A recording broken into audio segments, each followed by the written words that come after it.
ആകാശത്തിൽ പങ്കു തന്ന ദൈവത്തിനു നിത്യം സ്തോത്രം പാടും ഞാൻ. സമയമാ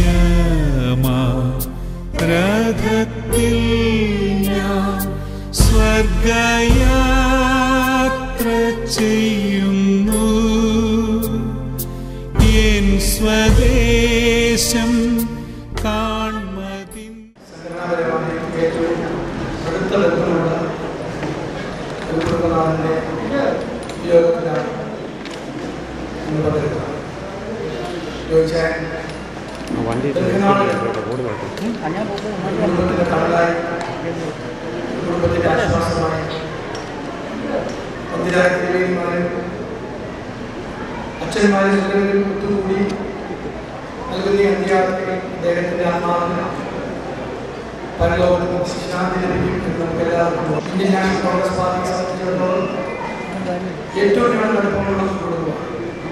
അദ്ദേഹത്തിന് പോലും കേരളത്തിലെ അറിയപ്പെടുന്ന ഒരു രാഷ്ട്രീയ നേതാവ്, യൂത്ത് കോൺഗ്രസിന്റെയും കോൺഗ്രസിന്റെയും ഏറ്റവും അറിയപ്പെടുന്ന ഒരു നേതാവ്. ഇങ്ങനെയുള്ളൊരു മകനെ അദ്ദേഹത്തിന് ജന്മം കൊടുക്കാൻ കഴിയുന്നത് തന്നെ അദ്ദേഹത്തിന്റെ മഹത്വമാണ്.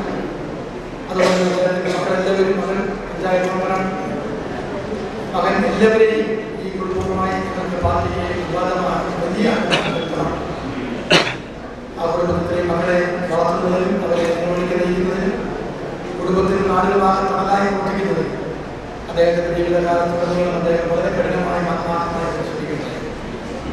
ഈ യുദ്ധവേളയിൽ ഞാൻ കൂടുതലായൊന്നും സംസാരിക്കുന്നില്ല. നമ്മുടെ സമൂഹത്തിന് ആകെ തിരുമേനിമാരെല്ലാവരും ഈ ചടങ്ങ് അത്രയും തിരുമേനി അടക്കമുള്ള തിരുമേനിമാരെല്ലാവരും ഇവിടെ സന്നിഹിതരായിട്ടുണ്ട് എന്നുള്ളത് തന്നെ ഈ നമ്മൾ നിന്ന് വേണ്ടപ്പെട്ടു ചോദിച്ചതിന്റെ പ്രാധാന്യം തന്നെയാണ്. രാവിലെ അദ്ദേഹത്തിന്റെ ബോധം ചെയ്യുന്ന സമയങ്ങളിൽ അവിടെ ഒഴുകിയെത്തിയ ആയിരക്കണക്കായിട്ടുള്ള ആളുകളാണ് അദ്ദേഹത്തിന്റെ ജീവിതകാലത്ത് ഈ സമൂഹത്തോട് ചെയ്യുന്ന നല്ല കാര്യങ്ങളുടെ ഒരു ഓരോദാഹരണമാണ്. അദ്ദേഹത്തിന്റെ ആത്മാവിന്റെ നിത്യശാന്തിക്ക് വേണ്ടി ആത്മാർത്ഥമായി പറയുന്നു. അതോടൊപ്പം തന്നെ ഈ മരണച്ചടങ്ങിൽ പങ്കെടുക്കാൻ ബഹുമാനായ KPCC പ്രസിഡന്റ് ശ്രീ രമേശ് ചെന്നിത്തല അദ്ദേഹം ഇവിടെ വന്നിട്ടുണ്ടായിരുന്നു. അദ്ദേഹത്തിന് എത്തിച്ചേരാൻ ഔപചാരികമായ കാരണത്തിന് അദ്ദേഹം എന്നോട് വ്യക്തിപരമായി ഇവിടെ വന്ന് അനുശോചന അദ്ദേഹത്തിന്റെ കൂടി അനുശോചനം രേഖപ്പെടുത്തണം, അദ്ദേഹത്തിന്റെ വീട്ടിൽ വെക്കണം എന്നോട് പറയുകയുണ്ടായി. ഭൗതിക ശരീരത്തിൽ ബഹുമാനായ KPCC പ്രസിഡന്റ് വ്യക്തിയെ സംബന്ധിച്ചു അദ്ദേഹത്തിന്റെ ജില്ലാ പഞ്ചായത്തിന്റെയും കേരള പ്രദേശ് കോൺഗ്രസ് കമ്മിറ്റിയുടെ എല്ലാവിധമായ അനുശോചനങ്ങളും ഞാൻ ഈ അവസരത്തിൽ രേഖപ്പെടുത്തുന്നു. വളരെയധികം അപേക്ഷിതമായ ഒരു ബന്ധമുള്ള പിതാവാണ് എന്നെ ശാരീരികമായി നമ്മളിൽ വേർപെട്ടുപോയിരിക്കുന്നത്. ആ പിതാവിൻ്റെ വേർപാടിൽ പത്തനാപുരം കേരള കുടുംബത്തിലുള്ള പരിശുദ്ധ ഭാവാദിനെ ഉൾപ്പെടെ അഭിനന്ദനമാരുടെയും വൈദികരുടെയും ഫോണിലെ സിസ്റ്റേഴ്സിനെയും അനുശോചനം പ്രത്യേകമായി രേഖപ്പെടുത്തുകയും ദൈവമായ സന്തോഷവും സമാധാനവും ആശംസിക്കുകയും ചെയ്യും. പത്തനാപുരം മൗണ്ട ആഘോഷ സ്ഥാപനങ്ങളുടെ സ്ഥാപനം പുണ്യസോദനായ അഭിനന്ദ തോമാമ ദേവനാശ്വാസത്തിനുമായിട്ടുള്ള കുടുംബബന്ധം ഈ യോഗിച്ചാൻ്റെ വീട്ടുകാരുടെ കുടുംബം. ഈ കുടുംബം സഭയ്ക്കും സമൂഹത്തിനുള്ള സേവനങ്ങൾ അനുമതിയാണ്. അനേകം വൈദികർ ഈ കുടുംബത്തിന് ഈ സമൂഹത്തിന് കൊടുക്കുവാൻ സാധിച്ചു എന്നുള്ളത് അതിയോടൊപ്പം സ്മരിക്കും. അതുകൊണ്ട് തന്നെ ബഹുമാനപ്പെട്ട സെമാഷ് ഇപ്പോൾ അമേരിക്കയിൽ സേവനാശിക്കൊണ്ടിരിക്കെ തന്നെ സഭാമാനേയ കമ്മിറ്റി അംഗമായി വളരെയധികം സുദീർഘമായ സേവനാശിക്കുകയും പ്രത്യേകിച്ചും ഇളമണ്ണൂർ പള്ളിക്കാർക്ക് മറക്കുവാൻ ആകാത്ത വിധം ഈ പള്ളി ഏറ്റവും മനോഹരമാക്കുവാൻ തക്കോണം ഓരോ കുടുംബാംഗങ്ങൾ പ്രത്യേകിച്ച് ബഹുമാനപ്പെട്ട സെമാഷ് ശ്രമിച്ചു എന്നുള്ളതും ഇത്തരത്തിൽ നമ്മയോടെ സ്മരിക്കുന്നു. ചോദിച്ചാൽ രണ്ട് കാര്യങ്ങൾ വളരെയധികം താല്പര്യമുള്ള ആളായി മനസ്സിലാക്കുന്നത്. ഒന്ന്, ഇന്ത്യൻ നാഷണൽ കോൺഗ്രസിന് വേണ്ടി വളരെയധികം ത്യാഗത്തോടെ പ്രവർത്തിച്ച ഒരു വ്യക്തിയാണ്. അതുപോലെ തന്നെ തന്നെ ശുശ്രൂഷിച്ച സ്നേഹിച്ച ഓർത്തഡോക്സ് സഭയ്ക്ക് വേണ്ടി വളരെയധികം ത്യാഗത്തോടും അതിൻ്റെ പ്രവർത്തനവുമായി ബന്ധപ്പെട്ട് ആത്മീയ കാര്യങ്ങളെ വളരെയധികം മുന്നോട്ടുള്ള വ്യക്തിയായി പ്രിയപ്പെട്ട ചോദിച്ചാൽ എല്ലാവിധമായ അനുഗ്രഹങ്ങളും ആസ്വദിക്കുന്നു, പ്രാർത്ഥിക്കുന്നു. ദൈവത്തിന്റെ കാര്യത്തിൽ ഉന്നതമായ ചേർക്കപ്പെട്ട പ്രിയപ്പെട്ട ജോയിച്ചാന്റെ ആത്മാവിന് നിത്യശാന്തി സ്വർഗീയ ഭവനത്തിൽ ആശ്വാസ പരിമല്യം തൂങ്ങിക്കൊടുക്കട്ടെ എന്ന് പ്രാർത്ഥിക്കുകയാണ്. ഞാൻ ജോയിച്ചാനെ കുറിച്ച് ഓർക്കുമ്പോൾ അദ്ദേഹം ഒരിക്കൽ എന്നോട് പറഞ്ഞത്, ദൈവം കഴിഞ്ഞാൽ എനിക്ക് ഏറ്റവും വലിയ ബന്ധം താമര നേതാവിന്റെ സ്ഥാപകനായ തോമാശ്രീയാണെന്ന് പറഞ്ഞു. ഞാൻ ചോദിച്ചത് കാരണം എന്തായി ചോദിച്ചപ്പോൾ പറഞ്ഞത്, എന്റെ വിവാഹം നടത്തിയത് ആ പിതാവാണ്. എനിക്കിങ്ങനെ രാവിലെ പ്രത്യേകിച്ച് രാവിലെ മത്തായിയുടെ മകളെ ആലോചിച്ച് തരാൻ വഴിയൊരുക്കി തന്ന ഈ തോമാശ്രീയാണ്. രണ്ടാമതായി എന്നോട് പറയും, ഞാൻ തടിയുടെ ബിസിനസ് ഉള്ള സമയത്ത് ആമീശ്വരം പള്ളിയിൽ കുറേയധികം തടികൾ കൊടുക്കണമെന്ന് എന്നോട് തിരുമേനി കൽപ്പിച്ചു. ഞാൻ അതിന് കൂട്ടിന് വേണ്ടി തടി കൊടുത്ത കാര്യങ്ങളൊക്കെ പറഞ്ഞ് തിരുമേനിയുമായിട്ടുള്ള ആഴത്തെ ബന്ധം പലപ്പോഴും പറയാറുണ്ട്. രണ്ടാമതായി ഞാൻ പിതാവിൽ കാണുന്ന അതിശ്രേഷ്ഠമായിരുന്ന ഒരു തകർന്നു നുറുങ്ങിയുള്ള ഒരു ഹൃദയമായിരുന്നു. ഈ ദേവാലയത്തിന്റെ ശില്പിയാണ്. അതോടൊപ്പം സമൂഹത്തിന് നന്മയില്ല വാങ്ങുന്നതിനേക്കാൾ കൊടുക്കുന്ന ഒരു ഭാഗ്യം അദ്ദേഹത്തിന്റെ ജീവിതത്തിൽ ഉണ്ടായിരുന്നു. നിത്യശാന്തി നിലകൊണ്ട ഈ അവസരം തന്ന ബഹുമാനപ്പെട്ട വികാരി യേശുവിനോട് ചുമതലക്കാരോട് നന്ദി അറിയിച്ചുകൊണ്ട് ഞാൻ വാക്കുകളെ പ്രസംഗിക്കുന്നു. അമേരിക്കൻ ഫെഡറേഷന് വേണ്ടി ആഗ്രഹിയ യങ്സ്റ്റേഴ്സിനോട് ഒരു വാക്ക്.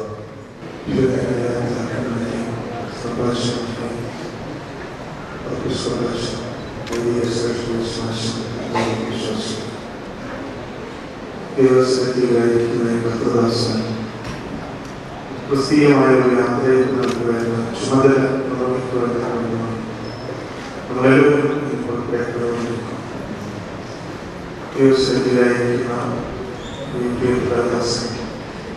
സമൂഹത്തിനും ശ്രമിക്കും എത്രമാത്രം പ്രിയങ്കരനായിരുന്നു എന്നുള്ളത് കഴിഞ്ഞ ദിവസങ്ങളിലായിട്ടും ഇന്നും നടക്കുന്ന അനേകരുടെ സാക്ഷ്യത്തിലൂടെ നമുക്ക് കേട്ടത്.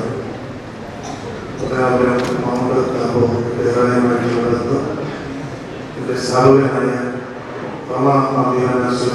മുതൽ ഉള്ള ബന്ധം, സഭയുമായിട്ടുള്ള ബന്ധം, സഭയിലെ പിതാക്കന്മാരുമായിട്ടുള്ള ബന്ധം ഒക്കെ തന്നെ കടന്നു വന്നിരിക്കുന്ന എല്ലാവർക്കും ഭംഗിയായി അറിവുള്ള സ്മരിയാണ്. ഞാൻ ഇവിടെ നിൽക്കുന്നത് എൻ്റെ ഭദ്രാസനത്തിലെ വളരെ ഭദ്രാസനത്തിലെ കാര്യങ്ങൾ ഏറ്റവും ഉന്നതമായ രീതിയിൽ താല്പര്യത്തോടെ പ്രവർത്തിക്കുന്ന ജോർജ് ശമാശൻ, അദ്ദേഹത്തിന്റെ മൂത്ത സഹോദരനാണ് ദേവസ്വത്തിലായിരിക്കുന്ന ജോയിച്ചൻ. ശമാശനെ സംബന്ധിച്ചിടത്തോളം നമുക്കറിയാം, സഭയുടെ പ്രവർത്തനങ്ങളിലും സഭയുമായിട്ടുള്ള ബന്ധത്തിലും പിതാക്കന്മാരുമായിട്ടുള്ള സ്നേഹത്തിലുമൊക്കെ വളരെ അടുത്ത ഇടപെടുന്ന വ്യക്തിയാണ്. ഇവരുടെ മൂത്ത സഹോദരൻ എന്റെ ഭദ്രാസനത്തിലെ പ്രധാനപ്പെട്ട 2 ദേവാലയങ്ങളിൽ അതിന് തുടക്കം കുറിക്കുകയും അവിടുത്തെ എല്ലാ പ്രവർത്തനങ്ങൾക്ക് നേതൃത്വം കൊടുക്കുകയും അനുഗ്രഹീതമായ രീതിയിൽ ശുശ്രൂഷ ചെയ്യുകയും ചെയ്ത വളരെ ശാന്തനും സൗമ്യനുമായ ഒരു കോർപ്പിസ്വായിരുന്നു എന്നുള്ളത് നമുക്ക് അറിയാം. 2009 ഫെബ്രുവരി മാസത്തിലാണ് അദ്ദേഹം ദുർഗതനാണ്. ഞാൻ ആദ്യമായിട്ട് ദേവാലയത്തിൽ വരുന്നത് ശവസംസ്കാര ശുശ്രൂഷയിൽ സംബന്ധിക്കുന്നതിന് വേണ്ടിയാണ്. സഭയും സമൂഹവുമായിട്ടുള്ള ബന്ധവുമൊക്കെ ഇവിടെ പലരും ആവർത്തിച്ചു. സഭയ്ക്ക് വേണ്ടിയും സമൂഹത്തിന് വേണ്ടിയും ഈ കുടുംബം ചെയ്യുന്ന എല്ലാ കാര്യങ്ങളെയും പ്രത്യേകമായിട്ട് സ്മരിക്കുന്നു.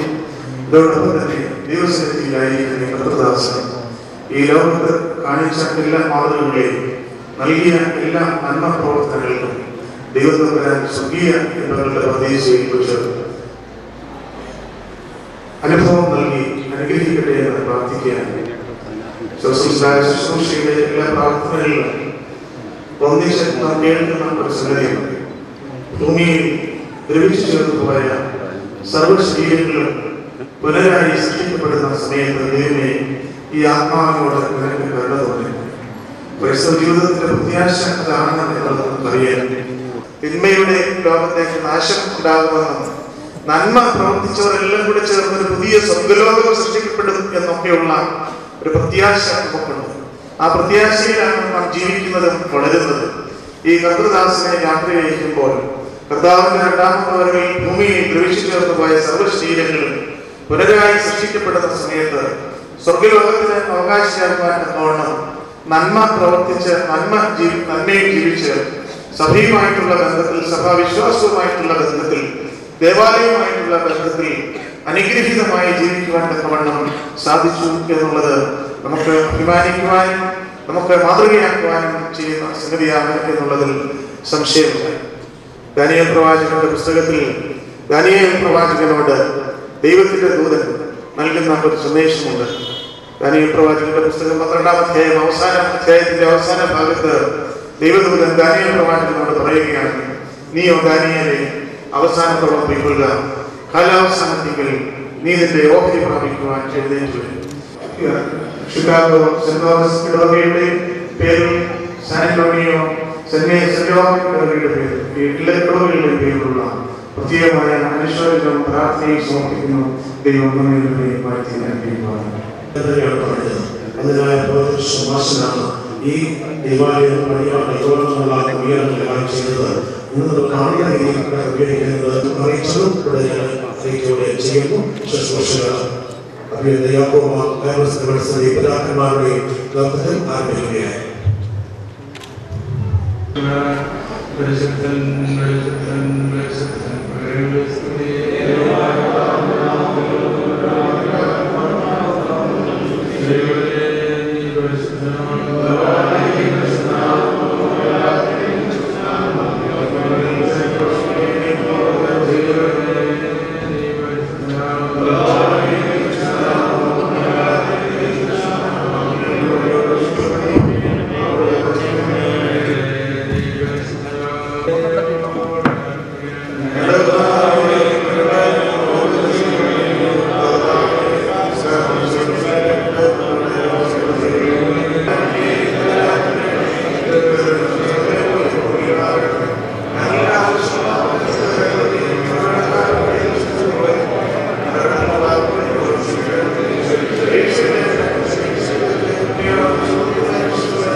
നിർമ്മിതമായ പ്രവേശനവും സൃഷ്ടികളുടെ പ്രത്യാശയും അവരുടെ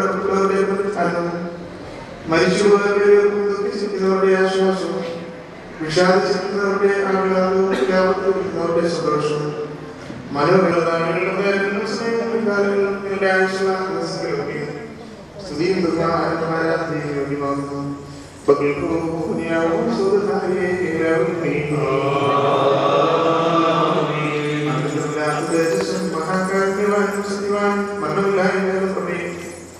ജീവനുള്ളവയും സകലത്തിന്റെയും സൃഷ്ടാവും ലോകത്തെയും അതിന്റെ അവസാനത്തിലേക്ക് ക്രമീകരിക്കുന്നവരുമായ കർത്താവേ, നീ ഭയങ്കരനും നിലനിൽക്കുകയും മഹനീയമായ പ്രശ്നങ്ങളോടും കാരണമാകുന്നു.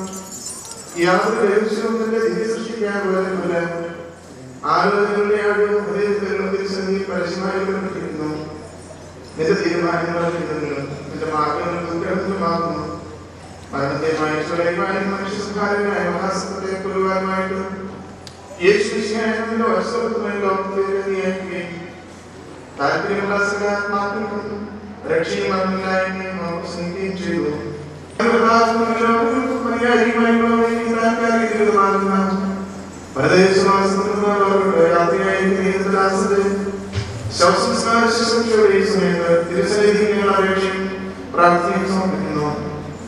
ഇവിടെ നിന്ന് യാത്രയാക്കി സ്വകീയ ഭവനങ്ങളിൽ വസിക്കുന്നവരായ സമാധാനമാരാത്മാക്കളെ എന്റെ ആത്മാവിനെ കൊള്ളണമേ.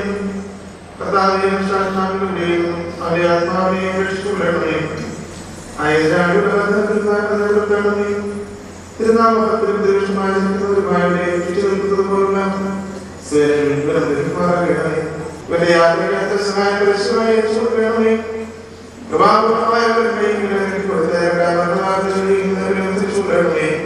പ്രമാണങ്ങൾ പോലെ തിരുസന്നിധിയിൽ സർവ്വ കുറ്റക്കാർ തന്നെയാണല്ലോ. കർത്താവേ, സ്വാഭാവികമായ ദുർബലതയും കരുതണമേ. ഞങ്ങളെ വിളിക്കപ്പെട്ടിരിക്കുന്നതായ നാമത്തെയും മഹാകവിയും ഞങ്ങളിലും ഓർക്കണമേ. ബഹുമാനമേ, ഞങ്ങളുടെ വംശശത്രുവായ സർക്കാർ തന്റെ ദുഷ്ടമായ ആഗ്രഹം നിറവേറാതെ തിരിച്ചു പോകുവാൻ വേണം. നിന്റെ ഭക്തിയോടുണ്ടാകുമാർക്കുള്ള അനുഗ്രഹീത ഭവനങ്ങളിൽ എത്തുന്നവരെ കോട്ടയും അനിയായും കാവൽക്കാരും സഹായിയായി വേണമേ. ഞങ്ങൾ അനുഭവിക്കുവാനിടേ വേണമേ. കർത്താവേ, നിന്റെ കരുണാദൃഷ്ടിയായി എന്നെ കടാക്ഷിച്ച് വിലപിച്ചിരിക്കുന്നവരെ ആശ്വസിപ്പിക്കുകയും ദുഃഖിച്ചിരിക്കുന്നവരെ ധൈര്യപ്പെടുത്തുകയും മ്ലാനവരായിരിക്കുന്നവർക്ക് മുഖപ്രശ്നം നൽകുകയും ചെയ്യണമേ. നിന്നെ സ്തുതിക്കുന്ന ഏവർക്കും ഏത് സ്ഥാനത്തും അവനവന്റെ ആവശ്യാനുസരണം നീ ശാപവും പ്രത്യാശയുമായിരുന്നു അവരുടെ കുത്തുന്നതായുള്ള നേരും ദുഃഖവും നീക്കിക്കളയണമേ. ആ പ്രത്യക്ഷമായ പ്രശ്നങ്ങളോട് കൂടി എതിരേൽക്കുവാൻ ഞങ്ങൾ കാത്തിരിക്കുന്നു. കർത്താവേ, അവശേഷിക്കുന്നവരുമായി രക്ഷിതരുടെ ദാസമായ എല്ലാവരും ആദ്യത്തിലുള്ള നിന്റെ രാജ്യത്തിന്റെ ഭംഗിയും ഗ്രഹണാതീതവുമായ നാമത്തെയും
നീതിയോടെ ഹൃദയത്തെ ഉണർത്തുവീൻ, നിങ്ങൾ പാപം ചെയ്യരുത്. ചില ആളുകളിൽ ദൈവത്തെക്കുറിച്ചുള്ള അറിവ് ഇല്ലാതിരിക്കുന്നു. നിങ്ങളെ ലജ്ജിപ്പിക്കുവാനായിട്ടാകുന്നു ഞാൻ പറയുന്നത്. നിങ്ങളിൽ ഒരുവൻ മരിച്ചവർ എങ്ങനെ പുനരുത്ഥാനം ചെയ്യുമെന്നും ഏത് ശരീരത്തിലൂടെ വരുമെന്നും ചോദിച്ചേക്കാം. പോഷ, നീ വിതയ്ക്കുന്ന വിത്ത് ക്ഷയിക്കുന്നില്ല എങ്കിൽ മുളയ്ക്കുന്നില്ല. നീ വിതയ്ക്കുന്നത് ഉണ്ടാകുവാൻ പോകുന്ന ശരീരമല്ല, ഗോതമ്പിൻ്റെയോ യവത്തിൻ്റെയോ മറ്റേതെങ്കിലും ധാന്യത്തിൻ്റെയോ വെറും മണി മാത്രം. എന്നാൽ ദൈവം തൻ്റെ ഇഷ്ടമനുസരിച്ച് ഓരോ വിത്തിനും അതതിൻ്റെതായ ശരീരം നൽകുന്നു. എല്ലാ ശരീരവും ഒന്നുപോലെയല്ല. മനുഷ്യൻ്റെ ശരീരം ഒന്ന്, മൃഗങ്ങളുടെ ശരീരം മറ്റൊന്ന്, പക്ഷികളുടെ ശരീരം വേറൊന്ന്, മത്സ്യങ്ങളുടെ ശരീരം വേറൊന്ന്. സ്വർഗീയ ശരീരങ്ങളുണ്ട്, ഭൗമിക ശരീരങ്ങളുണ്ട്. ഹീനമായി വിതയ്ക്കപ്പെടുന്നു, മഹത്വത്തോട് ദാനം ചെയ്യുന്നു. ബലഹീനയോട് വിതയ്ക്കപ്പെടുന്നു, ബലിഷ്ഠതയോടെ ദാനം ചെയ്യുന്നു. ഭൗതിക ശരീരം വിതയ്ക്കപ്പെടുന്നു, ആത്മീയ ശരീരം ദാനം ചെയ്യുന്നു. ഭൗതിക ശരീരമുണ്ടെങ്കിൽ ആത്മീയ ശരീരമുണ്ട്. ആദ്യ മനുഷ്യനായ ആദാം ജീവനുള്ളവനായി തീർന്നത് എഴുതപ്പെട്ടിരിക്കുന്നു. ഒടുക്കത്തെ ആദാം ജീവിക്കുന്ന ആത്മാവുമായി. എന്നാൽ ആദ്യം ആത്മീയനല്ല, ഭൗതികനാണ് ഉണ്ടായത്. ആദ്യ മനുഷ്യൻ ഭൂമിയിൽ നിന്ന് മണ്ണോട് ഉണ്ടാക്കപ്പെട്ടവനും രണ്ടാമത്തെ മനുഷ്യൻ സ്വർഗീയനായ കർത്താവുമാകുന്നു. ഭൂമിയിൽ നിന്നുള്ളവൻ എങ്ങനെയിരിക്കുന്നു അങ്ങനെയാകുന്നു ഭൗമികനും. സ്വർഗ്ഗത്തിലുള്ളവൻ എങ്ങനെ അങ്ങനെ തന്നെയായിരിക്കും സ്വർഗീയനും. ഭൗമികന്റെ സാദൃശ്യം നാം ധരിച്ചതുപോലെ തന്നെ സ്വർഗീയന്റെ സാദൃശ്യം നാം ധരിക്കും. എന്നാൽ എന്റെ സഹോദരന്മാരെ, ജഡരക്തങ്ങൾ സ്വർഗരാജ്യം അറിയിക്കാവുന്നതല്ല, നശ്വരമായതിനെ അനശ്വരത അറിയിക്കാവുന്നതല്ല എന്ന് ഞാൻ പറയുന്നു. ഞാനിതാ ഒരു രഹസ്യം നിങ്ങളോട് പറയുന്നു, നാം എല്ലാവരും നിദ്ര പ്രാപിക്കുകയില്ല. അവസാന കാലം കൂടുമ്പോൾ കണ്ടുവയ്ക്കുന്നതിലെ വേഗത്തിൽ നാം എല്ലാവരും രൂപാന്തരപ്പെടും. മരിച്ചവർ അക്ഷയമായി പുനരുദ്ധാനം ചെയ്യും, നാം രൂപാന്തരപ്പെടുകയും ചെയ്യും. എന്തെന്നാൽ നശ്വരമായത് അനശ്വരതയും മർത്യമായ അമർത്യതയും ധരിക്കുവാൻ പോകുന്നു.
Amen.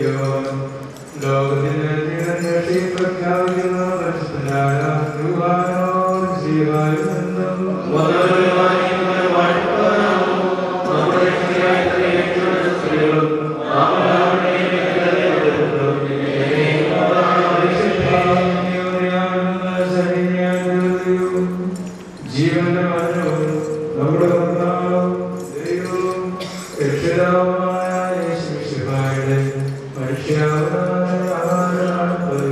പ്രകാരം സംഭവിച്ചു. യേശു അരുളിച്ചെയ്തു, സത്യമായും സത്യമായി ഞാൻ നിങ്ങളോട് പറയുന്നു, പിതാവിനെ കാണുന്നല്ലാതെ പുത്രന് സ്വന്തമായി എന്ത് ചെയ്യുവാൻ കഴിയുന്നില്ല.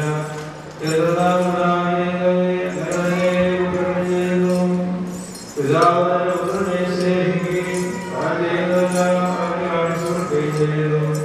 നിങ്ങൾ അതിശയിക്കുകയായി അവയിൽ ഉപരിയായിട്ടുള്ളവരെ അവർ കാണിച്ചു കൊടുക്കുന്നു. പിതാവ് മരിച്ചവരെ ഉയർപ്പിച്ചിരിക്കുന്നവർ തന്നെ പുത്രനും തനിക്ക് ഇഷ്ടപ്പെടുന്നവരെ ജീവിപ്പിക്കുന്നു. പിതാവിനെ ബഹുമാനിക്കുന്നത് പോലെ എല്ലാവരും പുത്രനെ ബഹുമാനിപ്പാൻ പിതാവിനെയും നൽകാതെ ന്യായപുത്രനെ വരവേൽപ്പിക്കുന്നു. പുത്രനെ ബഹുമാനിക്കാത്തവൻ അന്യനെയും ബഹുമാനിക്കുന്നില്ല. സത്യമായും സത്യമായും ഞാൻ നിങ്ങളോട് പറയുന്നു, എന്റെ വചനം കേട്ട് എന്നെ അയച്ചവനെ വിശ്വസിക്കുന്നവന് നിത്യജീവനുണ്ട്. അവൻ ന്യായസ്ഥാനത്തിൽ ഉൾപ്പെടാതെ മരണത്തെ വിട്ട് ജീവനിലേക്ക് കടന്നിരിക്കുന്നു. സത്യമായും സത്യമായും ഞാൻ നിങ്ങളോട് പറയുന്നു, മരിച്ചവർ ദൈവപുത്രന്റെ ശബ്ദം കേൾക്കുകയും കേൾക്കുന്നവർ ജീവിക്കുകയും ചെയ്യുന്ന സമയം വരുന്നു. അതിപ്പോൾ തന്നെ ആകുന്നു. എന്തെന്നാൽ പിതാവിന് തന്നിൽ തന്നെ ജീവനുള്ള പ്രകാരം പുത്രനും തന്നിൽ തന്നെ ജീവനായിരിക്കാൻ വരപ്പെടുത്തിയിരിക്കുന്നു. ന്യായപ്പെടുത്തിയിരിക്കുന്നു. എന്തെന്നാൽ മനുഷ്യപുത്രനാകുന്നു. കബറുകളിൽ സ്ഥിതി ചെയ്യുന്നവരെല്ലാം അവന്റെ ശബ്ദം കേട്ട് നന്മ ചെയ്തവർ ജീവന് വേണ്ടി തിന്മ ചെയ്തവർ രണ്ടു വേണ്ടി പുനരുദ്ധാനം സമയം വരുന്നു. ഇത് നിങ്ങൾ ശയിക്കേണ്ട എന്ന് കർത്താവ് ചെയ്യുന്നു. നിങ്ങൾക്കെല്ലാവർക്കും സംപ്രേരിക്കാകട്ടെ. അത് നേരത്തെ സംഭാഷണങ്ങളെ ഈ സമയത്ത് സഭയായി നമ്മൾ വന്ന് നിർവഹിക്കുന്ന ഈ അനുഷ്ഠാനം എന്ത് എന്ന് അറിയുന്നത് വേണ്ടിയിരിക്കുന്നു. മറ്റൊരു നിലയിൽ ചിന്തിച്ചാൽ ആരും ഈ ലോകത്തിൽ ആരെയും യാത്രയാക്കുന്നില്ല. കാരണം എല്ലാവരും യാത്രയിലൂടെ എല്ലാം ടൈം ആൻഡ് സ്പേസ് അതിൻ്റെ അധീനതയിൽ സമയമാനത്തിൽ യാത്ര ചെയ്ത് അത് പഠിച്ചു കഴിഞ്ഞിട്ടല്ല സമയാനത്തിൽ കയറുന്നു. എല്ലാ മനുഷ്യരും ജനിച്ചു കഴിയുന്ന ഏത് മനുഷ്യരും യാത്ര ചെയ്തുകൊണ്ടിരിക്കുകയാണ്. ആ യാത്ര ഇവിടെ അവസാനിക്കുന്നില്ല. ശരീരത്തിലിരിക്കുന്നവർ